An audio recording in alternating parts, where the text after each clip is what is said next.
Morning students, आज मैं आपको साइंस का चैप्टर 10 वन और जीवाश्म ईंधन एक्सप्लेन कर रही हूँ। प्राकृतिक संसाधन सजीव और निर्जीव दोनों ही प्रकार के पाए जाते हैं। सजीव संसाधनों के अंतर्गत वन, वन्यजीव और अन्य दूसरे प्राणी आदि सम्मिलित होते हैं। सजीव मतलब जो सांस ले सकते हैं, ठीक है। जबकि निर्जीव संसाधनों के अंतर्गत जल, मृदा, खनिज लवण, जीवाश्म ईंधन आदि सम्मिलित किए जाते हैं, ठीक है। निर्जीव जो सांस नहीं ले सकते।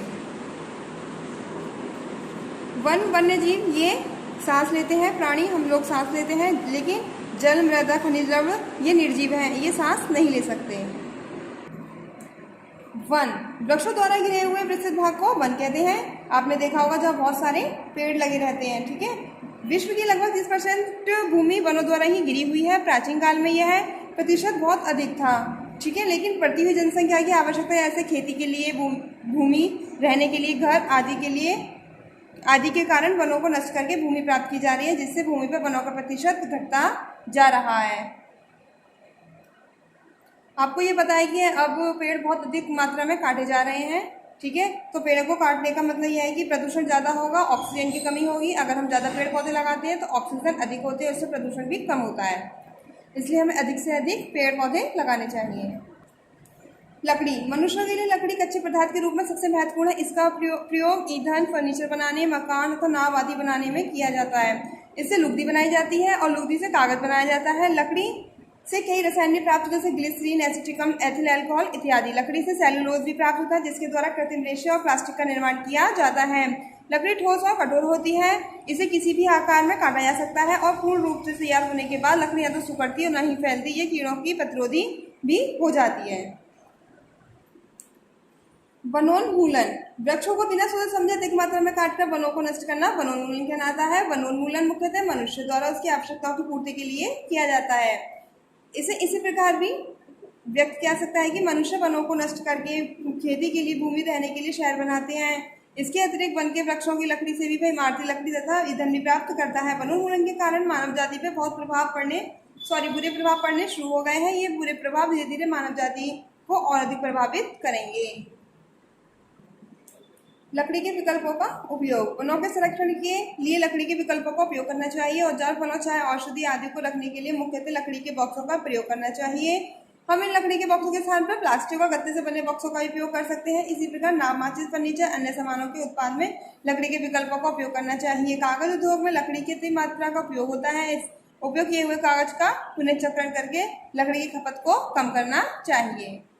वानिकी का अर्थ है वनों को संरक्षित करना होता है। इसके अंतर्गत वनों की देखभाल इस प्रकार की जाती है कि पर्यावरण को नुकसान पहुंचाए बिना ऐसे वृक्ष उत्पन्न किए जाएं जिससे मनुष्य की आवश्यकता वस्तुओं के लिए लकड़ी की आपूर्ति होती रहे। वानिकी के अंतर्गत वनों की देखभाल वन संरक्षक निम्नलिखित तरीकों से करते हैं। नंबर 1, वे लोगों द्वारा लकड़ी के अवैध कटान को रोकते हैं। लकड़ी कम कटेगी तो हमारे पेड़ कम नहीं होंगे, ठीक है। वनकर्मी नए पौधों को लगाते हैं, उनकी देखभाल करते हैं, सिर्फ उन्हीं पेड़ों को काटते हैं जो काटने योग्य होते हैं। वे वनों की चार दीवारी भी करते हैं, ठीक है। चारों तरफ दीवार खड़ी करना, जैसे चलने वाले जंतु, पालतू पशु आदि वनों में प्रवेश न करके नए छोटों को नष्ट ना करें, इसलिए यहाँ पर चार दीवारी बनाते हैं। वे पूरे वन का निरीक्षण करते हैं, वन का मानचित्र तैयार करते हैं, वे पूरे वन का ध्यान रखते हैं, वनों में लगने वाली आग को बुझाते हैं।